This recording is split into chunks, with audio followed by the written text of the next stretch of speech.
Dave, why was Steven Gerrard the club's choice to be the new manager?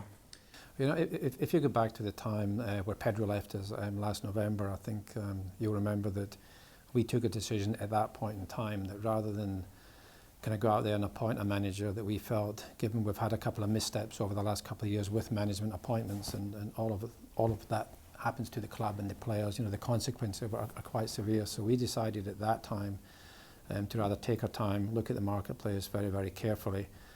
We're very grateful that Graham Murty stepped in and took temporary charge of the team till the end of the season, and that bought us enough time to try and see if we could get an ideal candidate for the position. And you know, quite frankly, if you look at the number of candidates that were available to us over the last months who we could have appointed, there was a strong choice. There were some fairly big names, but there was nothing that we really felt at that time was ideal for where the club is at this point in time and where the project is at this point in time. And when Mark mentioned Steven Gerrard to me, I really initially was quite intrigued by it because he obviously ticks so many boxes. He's a truly global superstar in the world of sport.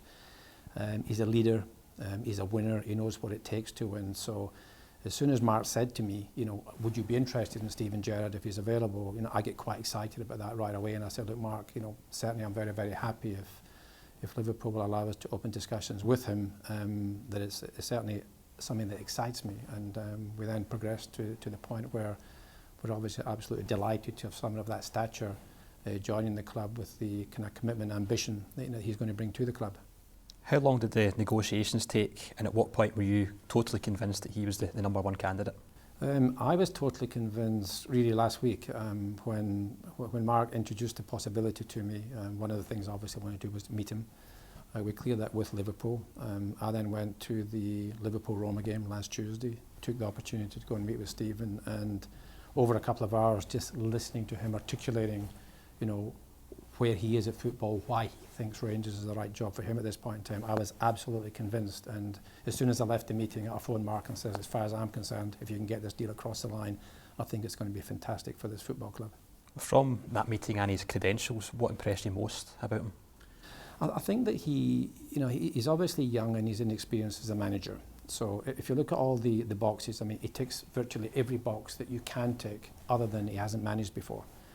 But the way he articulated his visions as a manager, he'd clearly thought very carefully about the Rangers position. He admitted to me he has followed the Old Firm and he's been intrigued by Scottish football, generally speaking. So he certainly had in his own mind already what I regard as a very workable plan as to what he thought he needed to do to come and advance the football club on the pitch. And you know, that was it was very impressive in terms of the way that he thought it through, but also it was very, very clear that he saw this as a project that he could really buy into himself and I think give everything of himself too.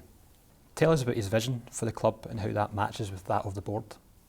I think, to simplify, it's really about winning games. You know, I think if we look at the team, my personal view is I think the team is better than they're playing. If you look at the way the team played when they came back from the Florida trip, they were playing really well. They were the best team in Scotland for that period, and then it kind of fell apart a little bit after the home game against Celtic. It lost its way a little bit, but I think Steven understands it's about winning games. He understands this club is about winning games, and if we can get back to winning games, getting players on board with the right character to play for Rangers, who are not intimidated by playing in front of 50,000 people at Ibrox. And if he starts to get that right with the playing squad and with some further additions coming into the squad, then it's about winning games. And if we keep on winning games, then we'll also win titles.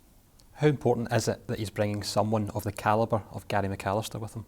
I think it's very, very significant because as much as Steven is very, very clear in what he wants to be as a manager, I think having someone like Gary who's got greater experience in that area, who's someone that Steven obviously trusts, I think is a huge plus.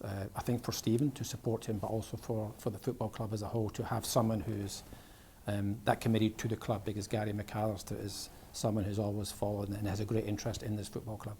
Will the board be providing Steven with significant funds to remodel the squad? Yes, yeah, I think our view is, in the discussions with him, is the same as it has been. We will continue to invest in the squad as we've done for the last couple of seasons, and I think Steven understands and expects that will continue with him as manager. Do you envisage a big squad turnover over the summer? That's really going to be up to Mark and the manager as to how they're feeling about the squad. But certainly I think that there have been improvements, albeit the recent results haven't been the best. But I think the squad is a lot stronger than it was before the January transfer window.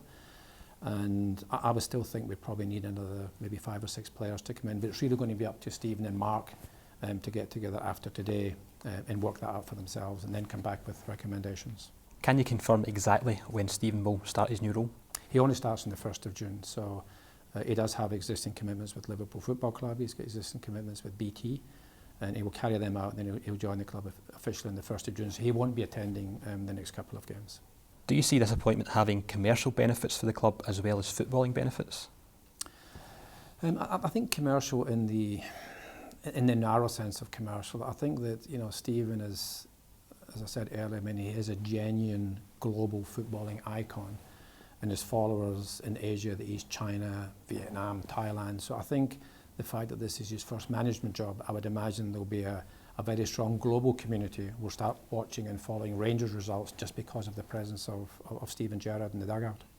What message would you have for Rangers supporters today? I think it's a message of hope. I think that, I was thinking in the flight on the way over here last night, I was trying to think back to when Rangers had a bigger signing than Steven Gerrard. And I really can't think, going back decades, I think this is the biggest signing that this club, has had for a long, long time. And I think it also is an indication that the club and the work that we have been doing over the last couple of years is being recognised, where people of that calibre are willing to come and commit themselves to this club for 4 years.